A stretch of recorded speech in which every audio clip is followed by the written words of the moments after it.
Hey guys, wanted to share some customizations I did to a Star Trek Next Generation pinball machine. First thing I did was add lasers to the cannons. So here's a cannon assembled.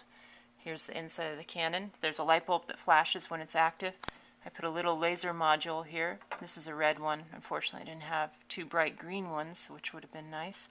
Hooked it across the lamp. There's enough drop across the lamp so it can still drive the laser. So when this swings out, the light bulb flashes and then we can get a laser pointer out on the playfield. On the end of the cover I put a small semicircle piece of acrylic rod which spreads the beam out and makes a line. I showed this in a previous video. Here's a piece of acrylic. If you shine the laser through anywhere below the center point, it'll make a line. Let's see if I can do this here. You can see that line down on the playfield.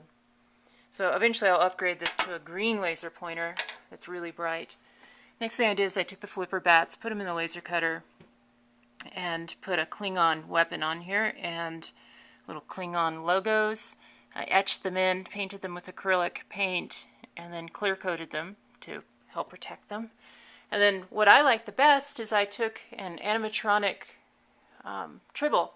I know there's not many Tribbles in this version of Star Trek, but you know, I like Tribbles.